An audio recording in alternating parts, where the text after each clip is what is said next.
40-45 वर्ष ज्यांचा सातत्यानं वावर आहे ते दिलीप तात्या पाटील यांचा आज वाढदिवस आणि त्यांनी लिहिलेल्या पुस्तकाचा प्रकाशन समारंभाच्या निमित्तानं हा कार्यक्रम होत असताना या कार्यक्रमाचे अध्यक्ष या राज्याचे माजी मंत्री आदरणीय जयंतराव पाटील साहेब, लोकसभेचे खासदार व ज्यांनी खऱ्या अर्थानं संभाजी महाराजांची भूमिका करत असताना त्यांचं वास्तव समोर आणलं आणि ज्याच्या माध्यमातून महाराष्ट्रातलं राजकारण बदललं ते खासदार अमोलजी कोल्हे, माजी जलसंपदा मंत्री राष्ट्रवादी काँग्रेस पक्षाचे अध्यक्ष शशिकांतजी शिंदे साहेब, माजी आमदार माजी मंत्री शिवाजीराव नाईक साहेब, माजी आमदार मानसिंगराव नाईक भाऊ, माजी मंत्री अजितराव घोरपडे सरकार, जतचे माजी आमदार विलासराव जगताप, आमदार रोहित पाटील, त्याचप्रमाणे महेंद्र अप्पा लाड, PR पाटील दादा, जिल्हा परिषद अध्यक्षा सौ संगीताताई पाटील, माणिकराव पाटील, विनायकराव पाटील, देवराज पाटील, शाजीराव बापू पाटील, शामराव पाटील, आपल्या रायमबापू कारखाने चेअरमन प्रतीक जयंतराव पाटील, धैर्यशील पाटील, आनंदराव मलगुंडे, नगराध्यक्ष ईश्वरपूर, खंडराव जाधव, उपनगराध्यक्ष ईश्वरपूर, विशाल शिंदे, विजय यादव, संग्राम फडतरे, सर्व या ठिकाणी उपस्थितले या जिल्ह्यामधली सर्व प्रमुख मंडळी, तात्यांच्यावर प्रेम करणारे सर्व त्यांचे सहकारी, त्यांचे सर्व कुटुंबीय, उपस्थित पत्रकार बंधू आणि भगिनी,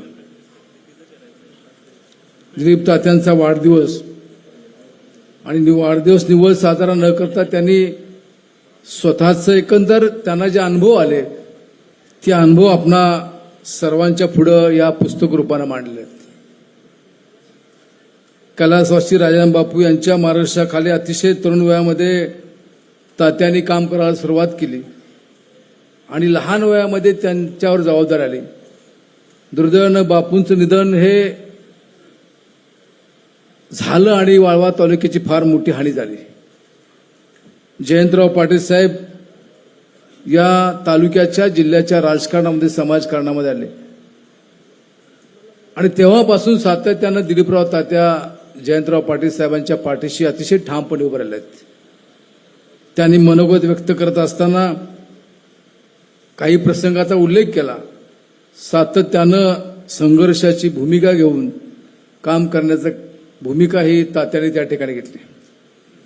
एखादा नेता घडत असताना त्याच्या पाठीमागं प्रामाणिक आणि जिद्दी कार्यकर्त्यांची फळी असणे महत्वाचं असतं आणि ती भूमिका या तालुक्यामधल्या जिल्ह्यामधल्या अनेकांनी उठवली. त्यामध्ये दिलीप तात्या हे निश्चित अग्रेसर आहेत आणि हे व्यक्तिमत्व बहुआयामी अशा प्रकारचे व्यक्तिमत्व आहे.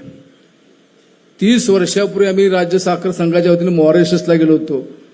दिलीप तात्या आमच्यावर होते आणि एका सिनेमाचं शूटिंग चाललं होतं आणि तात्या तिथं शूटिंग बघत होते. मला काय कळणं, म्हटलं आता हा संचालक माणूस इथं काय बघतोय. मग आवड त्यांना तेव्हापासून होती. याही क्षेत्रामध्ये त्यांनी चांगल्या प्रकारचं काम हे निश्चित प्रकारे त्या ठिकाणी केलेलं आहे. आज महाराष्ट्रामधल्या सिनेसृष्टीच्या माध्यमातून समाजाचे प्रश्न पुढे आणण्याच्या दृष्टीने तात्या निश्चित इथून पुढच्या काळामध्ये सुद्धा प्रयत्न करतील. आज त्यांची सर्व टीम सुद्धा ही या निमित्तानं आलेली आहे.